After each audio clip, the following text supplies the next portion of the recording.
Hello friends, welcome to Rekhari commerce and economics classes. आज बहुत दिनों बाद एक वीडियो बनाएंगे आपके लिए। आज से मैं एक सीरीज स्टार्ट करने वाला हूं। एग्रीगेट डिमांड वाला जो चैप्टर है आपका, aggregate demand and income determination, बड़ा इंपॉर्टेंट चैप्टर है कि एग्रीगेट डिमांड क्या होती है और कैसे इनकम डिटरमाइन होती है। काफी बड़ा वेटेज बोर्ड में इसका 18 मार्क्स का, तो एंजॉय करेंगे इस चैप्टर को और एक एक शब्द सीखेंगे। आने वाली सीरीज में कुछ वीडियोज में इस पर बनाऊंगा, लगातार वन शॉट में 2 घंटे का 1 घंटे का नहीं, लेकिन कुछ टाइम लेके फिर वीडियो बनाएंगे। जैसे एग्रीगेट डिमांड क्या होता है, इसमें हम क्या सीख जाएंगे, what is aggregate demand, components of aggregate demand, aggregate supply क्या है, सेविंग फंक्शन क्या है, कंजम्पशन फंक्शन क्या है, types of propensities to consume, types of propensity to save, income कैसे डिटरमाइन होती है, एक्स एंटे पोस्ट और एक्स एंटे और एक्सपोज सेविंग्स क्या हैं, S equals to I AD, ये सब जो चैप्टर्स है, मल्टीप्लायर क्या है, और कुछ सॉल्व प्रैक्टिकल्स इसमें हैं जो बोर्ड में आते हैं, जिसका वेटेज 6 मार्क्स का होता है या न्यूमेरिकल जो आएगा वो सब हम यहाँ देखेंगे। तो welcome to all of you in Rekhari commerce and economics classes. इस वीडियो को आप देख के काफ़ी कुछ समझ जाएंगे कि क्या हमें पढ़ना। मैं वन स्टेप करके आपको बताऊंगा कि एग्रीगेट डिमांड क्या है। आज के टॉपिक मेरा जो है व्हाट इज एग्रीगेट डिमांड, इसके कंपोनेंट्स क्या क्या हैं और कैसे एग्रीगेट डिमांड और मार्केट डिमांड में अंतर है। What is the difference between market demand aggregate demand, components क्या होता है, 2 सेक्टर मॉडल में क्या होता है, 4 में, ये सब हम जानेंगे। तो जल्दी से आप चाहें तो अपनी कॉपी ले लीजिए, उसमें कुछ नोट्स बना लीजिए कि एग्रीगेट डिमांड और सप्लाई के बारे में हम पढ़ेंगे। तो पहला हेडिंग है व्हाट इज एग्रीगेट डिमांड, जो हम पढ़ रहे हैं। स्टार्ट कर रहे हैं हम एग्रीगेट डिमांड से। तो एग्रीगेट डिमांड क्या होता है, ये मैंने लिखा है aggregate demand and it's components. Aggregate demand is the total value of expenditure या फिर फाइनल गुड्स एंड सर्विसेज जो हम लोग प्लान कर रहे हैं खर्च करने के लिए।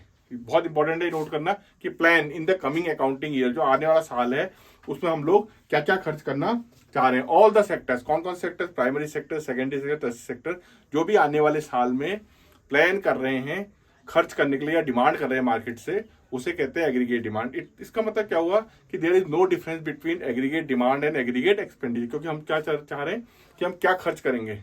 तो फाइनल वैल्यू जो है हमारी खर्च करने की, उसे कहते हैं एग्रीगेट डिमांड। हमने अगले आने वाले साल में क्या क्या प्लान किया है, the planning of all the sectors to spend in the coming year, या the demand of all the sectors in the accounting year, या अकाउंटिंग पीरियड में जो भी खरीदना चाहेंगे उसे कहेंगे एग्रीगेट। तो बड़ा इजी है समझने के लिए। Aggregate demand is the total value of goods and services which are demanded by all the sectors in the coming year, जो आने वाला साल है उसमें क्या क्या खरीदेंगे। तो ये प्लान है। इसका मतलब मैंने आपसे कहा कि जो हम डिमांड कर रहे हैं, इसका हम खर्च करना चाह रहे हैं, तो एक बात तो ये होगी कि एग्रीगेट डिमांड और एग्रीगेट एक्सपेंडिचर क्या होंगे, both are same. In other words अगर हम देखा जाए, हम मार्केट में जो भी खर्च करेंगे आने वाले साल में वो आपका एग्रीगेट डिमांड है। उसके बाद आता है आपका क्या एग्रीगेट डिमांड और मार्केट डिमांड में कोई अंतर है। एग्रीगेट डिमांड है total demand. Total demand, aggregate demand का मतलब क्या होता है, टोटल। तो टोटल डिमांड या सम, डिमांड का total sum, all the goods, जितने भी सामान बाजार में मिल रहे हैं उनका टोटल जो डिमांड है, इट बिकम्स एग्रीगेट डिमांड। तो क्या मार्केट डिमांड अलग चीज है। Market demand depends on one commodity की, एक सामान की कितनी डिमांड है, वो मार्केट डिमांड है। सब सामानों की डिमांड मिला के बनता है aggregate demand, which we are planning to incur in the accounting year. और मार्केट डिमांड होता है एक पर्टिकुलर सामान, किसी एक पर्टिकुलर सामान को खरीदने के लिए कितनी डिमांड है मार्केट में, that is called market demand. तो ये तो कंसेप्ट क्लियर हो गया कि एग्रीगेट डिमांड कमिंग ईयर में हम कितना खर्च करना चाह रहे हैं, वो एग्रीगेट डिमांड है। और मार्केट डिमांड है एक पर्टिकुलर सामान को खरीदने के लिए कितने लोग तैयार हैं, या market demand is a demand of one commodity by all the individuals, जितने लोग उसको डिमांड कर रहे हैं। कहने का मतलब अगर आलू की डिमांड 50 किलो है तो वो एक मार्केट डिमांड है, लेकिन अगर पूरी इकोनॉमी में और भी सब सब्जियों की डिमांड को देखेंगे वो क्या बन जाएगा, एग्रीगेट डिमांड। फिर आता है second heading, sectors. There are 4 sectors in the economy. हमारे पास 4 सेक्टर इकोनॉमी भी है। कौन कौन से होते हैं देखिए, private expenditure, investment expenditure, government expenditure और एक्सपोर्ट्स। इनको मिला के क्या बनता है, सेक्टर्स, 4 सर्कुलर सेक्टर। वैसे तो हमारी इकोनॉमी में हम जो 12th से पढ़ रहे हैं उसमें 2 ही सेक्टर है बस, हाउस होल्ड सेक्टर और फर्म्स। तो हमको क्या करना है, यहाँ 4 सेक्टर्स को पढ़ना तो है। कौन कौन से, प्राइवेट सेक्टर ने कितना खर्च किया, प्राइवेट फाइनल कंजम्पशन एक्सपेंडिचर, उनका प्लान एक साल में खर्च करने को कहेंगे। मैंने शॉर्टकट में लिखा है private final consumption expenditure which is denoted by C. दूसरा हो गया इन्वेस्टमेंट एक्सपेंडिचर।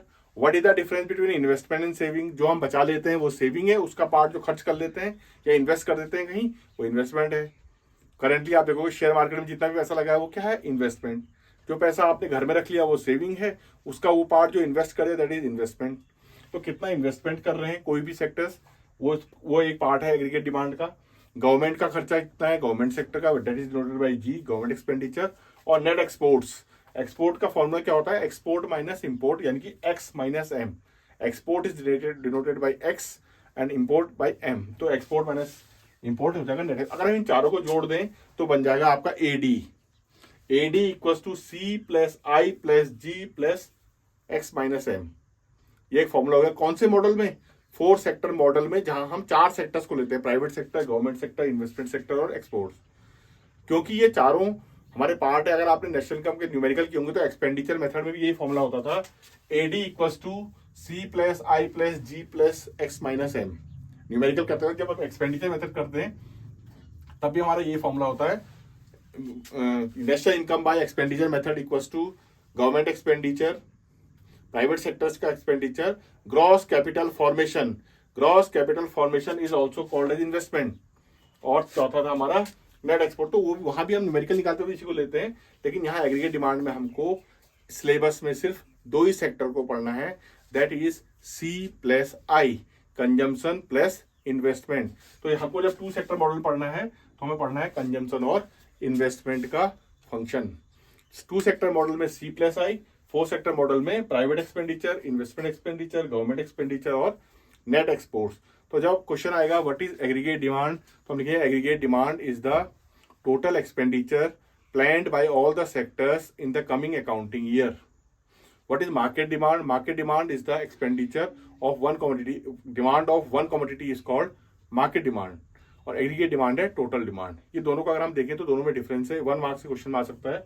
फिर आएगा आपका 4 sectors, that is private finance consumption expenditure, investment expenditure, government expenditure and export minus import, या फिर सी plus I plus G plus X minus M. ये आपका 4 सेक्टर में हो गया, जो आपके सिलेबस में ऐसे नहीं आएगा लेकिन 1 मार्क्स में आ सकता है। 4 सर्कुलर मॉडल ऑफ इकोनॉमी। और अभी जो हमने पढ़ना है that is C plus I, that is private consumption expenditure और इन्वेस्टमेंट, यानी कि सी प्लस आई, या फिर कितना कंजम्पशन हम लोग करते हैं और कितना हमारा इन्वेस्टमेंट होता है, वो होगा आपका 2 सेक्टर मॉडल।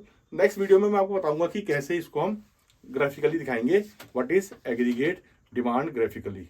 तो एग्रीगेट डिमांड जो है वो that is the total of C plus I consumption. हमने ये एज्यूम कर लिया कि कंजम्पशन और इनकम, सॉरी इन्वेस्टमेंट और consumption total, that is AD, aggregate demand. तो इस ग्राफ को देखते हैं, इसका डायग्रामेटिक प्रेजेंटेशन कैसे बनेगा। देखिए सबसे पहले ग्राफ को देखेंगे हम, C plus I equals to D, Y is income, Y किसको डिनोट कर रहा है, इनकम को, सी कंजम्पशन को, आई इन्वेस्टमेंट को, और एडी इनका टोटल। क्योंकि हम लिखा है सी प्लस आई तो देखते हैं 40 + 20। अब सबसे इंपॉर्टेंट चीज इसमें क्या देखना है हमें कि इनकम 0 है, income is 0, still there is consumption 40, I सब कितने हैं 20। तो इसका मतलब है I is independent of income. Income से कोई इन्वेस्टमेंट क्या है, ऑटोनॉमस है। ऑटोनॉमस का क्या होता है, इस इन्वेस्टमेंट का इनकम से कोई मतलब नहीं है। इन्वेस्टमेंट चाहे इनकम चाहे 0 हो, चाहे 100 हो, चाहे 1000 हो, इन्वेस्टमेंट 20 है, ऑटोनॉमस है। इतना इकोनॉमी में खर्च हो रहा है इन्वेस्टमेंट में। कंजम्पशन आपका 40-20 कैसे बढ़ रहा है, इनकम इज 0, कंजम्पशन इज 40। इसे कहते हैं हम ऑटोनॉमस कंजम्पशन।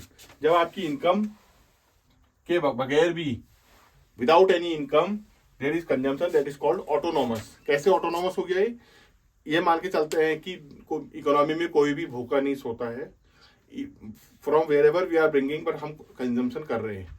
तो इनकम 0 होने पर भी कुछ ना कुछ कंजम्पशन है, दैट इज सी। पहले इंपॉर्टेंट समझ लेंगे, इसको हम किससे डिनोट करते हैं, C bar. Autonomous consumption is denoted with C bar. C bar का मतलब है whenever income is 0 there is some consumption. ये आगे अभी न्यूमेरिकल्स में भी काम आएगा कि इनकम अगर 0 है और आपका कुछ कंजम्पशन है, उसे कहेंगे सी बार। इन्वेस्टमेंट ऑटोनॉमस है, जैसे जैसे इनकम बढ़ रही है आपका कंजम्पशन भी बढ़ रहा है। जैसे जैसे इनकम बढ़ रही है, ध्यान देंगे सब लोग, जैसे जैसे इनकम बढ़ रही है वैसे वैसे कंजम्पशन बढ़ रहा है। तो कंजम्पशन कैसे बढ़ रहा है, 0 to 100। ये अगर आपका इनकम 0 से 100 हो रहा है तो ये भी 40 से 120 हो रहा है। तो इनकम 100 से 120 हो रही है, 100 से 20 हो रही है, तो ये भी बढ़ रहा है। आप देखेंगे अगर आप, तो जैसे जैसे कंजम्पशन इनकम बढ़ेगी कंजम्पशन बढ़ेगा, लेकिन डिफरेंस कहाँ आ रहा है, ये भी 100 से बढ़ रहा है हर जगह और ये 80 से बढ़ रहा है। तो कौन जल्दी बढ़ रहा है? अगर आप प्रैक्टिकल लाइफ में देखेंगे, इनकम का रेट जो होता है वो कंजम्पशन के मुकाबले ज्यादा होगा। कैसे? अगर किसी की इनकम 50,000 रुपए है और बढ़ के 80,000 हो जाती है, ध्यान देंगे सब लोग, अगर इसकी इनकम पहले 50,000 थी और उसका खर्चा महीने का 35,000 है, तो इनकम 80 होने से खर्चा उसका 70 नहीं होगा। यानी कि इनकम बढ़ गई, इसको 1 लाख मान लेते हैं, अगर उसकी इनकम भी बढ़ गई, डबल होगी, तो खर्चा 70 नहीं होगा। ध्यान से सुनेंगे, इनकम का rate greater than consumption rate. कहने का मतलब है अगर आदमी की इनकम डबल होती है तो खर्चा डबल नहीं होगा। किसी घर में अगर 35,000 खर्च हो रहे हैं तो इनकम डबल होती है, 1 लाख होती है, उसका खर्चा 70 नहीं होगा। समझ में आ रहा होगा मैं क्या कह रहा हूं? इनकम बढ़ेगी तो खर्चा डबल उसी रेट पे नहीं होता है, तो कंजम्पशन का रेट हमेशा कम होगा। लेकिन दोनों बढ़ रहे हैं, तो अगर हम देखेंगे तो पहली बात तो ये होगी, अगर इसको पॉइंट बनाएंगे तो AD इक्वल्स टू C+I, ये हो गया, सबको समझ में आ गया। स्लोप, सेकंड स्लोप, जो इन्वेस्टमेंट का स्लोप कैसा है? स्ट्रेट लाइन, स्ट्रेट लाइन है। क्यों है स्ट्रेट लाइन? देखिए अगर हम इसको ग्राफ में बनाएंगे तो ये आपका इन्वेस्टमेंट लाइन होगी। क्यों होगी स्ट्रेट लाइन? क्योंकि ऑल आर 20, सब कैसे हैं? 20 है। यहां से 0 स्टार्ट हुआ, क्योंकि कंजम्पशन कभी 40 0 है ही नहीं, तो कंजम्पशन यहां से स्टार्ट नहीं होगा, कंजम्पशन यहां से स्टार्ट होगा, C। ये हो गया आपका I, और ये आपका 0 है। अगर हम इस लाइन को R मान लेंगे तो ये जो गैप है ये आपका क्या हो जाएगा? C बार। ध्यान से समझेंगे, when income is 0 there is some consumption. Investment क्योंकि सीधी लाइन आई है, 0 2020 है, तो वो एक स्ट्रेट लाइन आ गई। इसे हम कह सकते हैं autonomous investment. The investment which is independent of income. ध्यान से सुन लेंगे, जिसका इनकम से कोई रिलेशन नहीं है उसे कहते हैं ऑटोनॉमस इन्वेस्टमेंट। तो स्ट्रेट लाइन आ गई। ये C बार यहाँ 0 से क्यों नहीं स्टार्ट हुआ है? जो 0 है यहाँ से क्यों नहीं स्टार्ट हो रहा है? Because it starting from 40। Income 0 होने पर भी कंजम्पशन कितना है? ये 40। तो ये जो लाइन आ रही है आपकी, इसको हम कहेंगे C बार। C बार कौन होता है? जितना भी कंजम्पशन आप कर रहे हैं इनकम 0 होने पर। अब इन दोनों का टोटल क्या होता है? दैट इज, इन दोनों का टोटल होता है AD। इसको अगर हम ऊपर एक लाइन दोनों का टोटल कर देंगे तो ये बन जाएगा AD विच इज C+I। तो ग्राफ से आप लोग समझ सकते हैं, ये एक्स एक्सिस है, ये वाई एक्सिस है, यहां आप इनकम दिखा रहे हैं।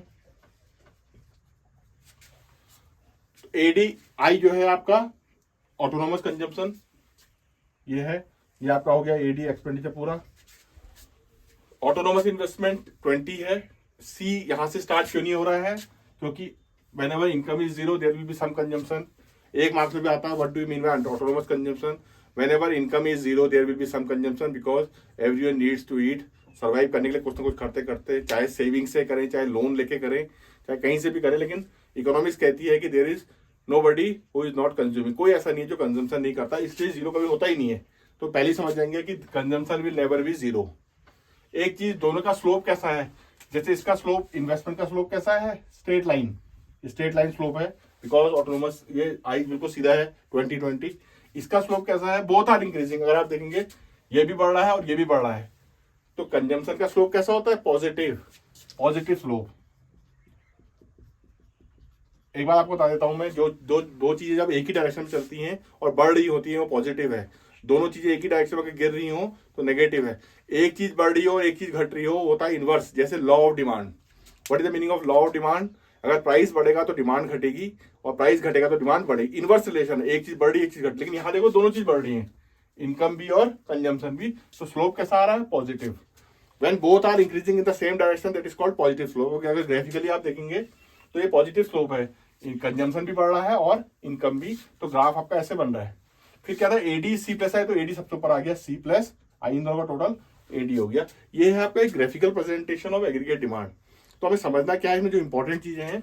एक तो ये पढ़ना है कि कभी भी इनकम 0 भी हो तब भी कंजम्पशन जरूर होगा, which is called autonomous consumption. Investment is independent of income. उसका इनकम से कोई मतलब नहीं है, इनकम चाहे कितनी भी हो, वो इन्वेस्टमेंट ऑटोनोमस है 20। दोनों का टोटल हो गया AD 40 + 20 60, 120 प्लस ऐसे करके ये आ गया AD। ये आपका जो ग्राफ है ये बता रहा है कि ऑटोनोमस इन्वेस्टमेंट का स्लोप है स्ट्रेट लाइन, कंजम्पशन का स्लोप है सीधी लाइन, चढ़ती हुई लाइन यानी कि पॉजिटिव स्लोप, और एडी का कर्व भी कैसा है, हैविंग पॉजिटिव स्लोप। तो यही जो मैं आपको अभी बता रहा था पूरा टॉपिक कि what is aggregate demand to circular model में, it is assume that AD is C plus I. AD क्या है, सी प्लस आई है, तो सी प्लस आई का हमने पूरा ये पॉजिटिव स्लोप बना दिया। इसी ग्राफ को आप एग्रीगेट डिमांड का डायरेक्ट प्रेजेंटेशन दिखा सकते हैं कि जीरो, ये देखिए हमने दिखाया इसको 100 का इंक्रीज करा है, यहाँ 80 का इंक्रीज हुआ है। तो कंजम्पशन कभी भी इनकम से ज्यादा स्पीड से नहीं बढ़ सकता। ये हमारा जनरल रूल भी है कि सैलरी अगर बढ़ती है तो उतनी स्पीड से हमारा कंजम्पशन नहीं बढ़ता। अमीर लोगों का कंजम्पशन और कम होता है, जितने रिच लोग होंगे उनका जो कंजम्पशन लेवल होगा वो तो स्टेबल होगा, लेकिन सेविंग्स ज्यादा होंगी, वो अभी हम आगे वाले टॉपिक में देखेंगे। तो hope you all got this कि एग्रीगेट डिमांड के बारे में मैंने आपको सब बता दिया, components of aggregate demand, what is aggregate demand. For further queries you can contact me, comment करें, उसमें पूछें कि मेरे को यह इस पॉइंट पर इस टाइम पर ये चीज समझ में नहीं आई। वीडियो को 2 बार देखें, स्पीड से 2 के 3 के जाके स्पीड बढ़ा के 2x 3x में देख के फटाफट खत्म ना करें, को पूरा देखें तो आपको लगेगा कि ये चैप्टर बहुत इंपॉर्टेंट है। पहले बता दूं कि 18 मार्क्स का इसका एग्रीगेट है, तो do go thoroughly through it, आपको वीडियो से ही काफी कुछ चीजें समझ में आ जाएंगी। नेक्स्ट वीडियो में मैं आपको बताऊंगा व्हाट इज एग्रीगेट सप्लाई, और लगातार इसी टॉपिक को हम चला रहे हैं आगे। Please like and share, subscribe इसको देखें और कमेंट करें, मुझे बताएं कहीं पर आपको समझ में नहीं आया तो उसको मैं फिर से एक्सप्लेन करूंगा। Good day.